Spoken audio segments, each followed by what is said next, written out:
भगवान श्री कृष्ण ने गीता में कहा है, न हि कश्चित् क्षणमपि जातु तिष्ठत्य कर्मकृत, अर्थात कोई भी व्यक्ति कर्म किए बिना नहीं रह सकता।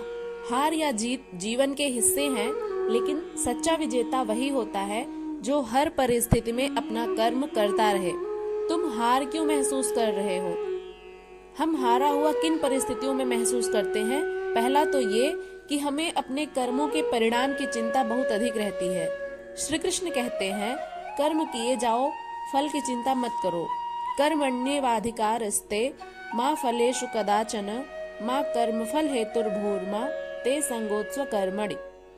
दूसरा क्या होता है? आत्मविश्वास की कमी। श्री कृष्ण कहते हैं, मन ही मनुष्य का मित्र है और वही शत्रु भी। अगर तुम खुद को हारा हुआ महसूस करोगे, खुद को कमजोर मानोगे, तो हार निश्चित ही होगी। तीसरा है असफलता से डरना। हम किसी भी कार्य को करने से पूर्व ही उसके जो परिणाम हैं, उनकी कल्पना पहले ही कर लेते हैं कि हम इन कार्यों को करके सफल होंगे या असफल।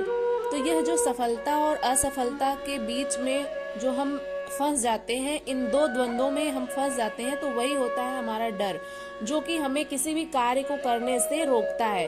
क्योंकि जब हम किसी भी कार्य को करने से पूर्व उसके परिणाम का आकलन कर लेंगे, तो हम उस कार्य को करेंगे ही नहीं, क्योंकि उसमें सफलता मिलेगी या असफलता, इस बात से हमें डर रहेगा।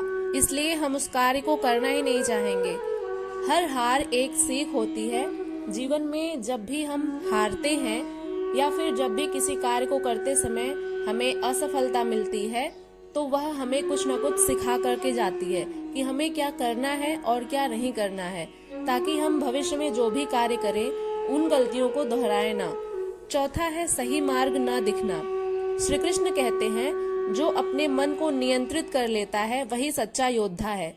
अगर मन में शांति होगी तो सही रास्ता खुद नजर आने लगेगा। इसलिए कभी हार मत मानो।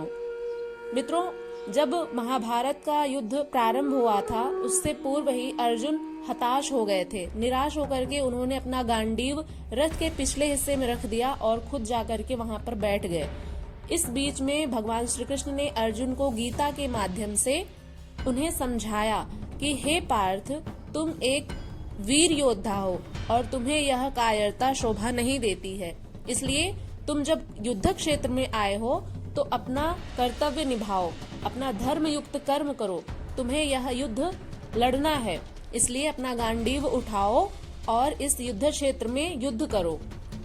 इसलिए मित्रों, हमें भी अपने जीवन में कभी भी हार नहीं माननी चाहिए। हमने जो कार्य सोचा है उसके लिए पहले से तैयार होना चाहिए।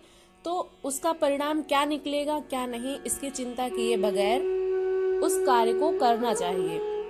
और भगवान श्री कृष्ण यह भी कहते हैं कि तुम अकेले नहीं हो। श्री कृष्ण कहते हैं, जो भक्त अनन्य मन से मेरा स्मरण करता है वह मुझे ही प्राप्त हो जाता है। गीता में एक श्लोक आता है जिसमें भगवान श्री कृष्ण ने यह कहा है, अनन्याश्चिन्तयन्तो माम ये जनाः पर्युपासते तेषां नित्याभियुक्तानां योगक्षेमं वहाम्यहम्।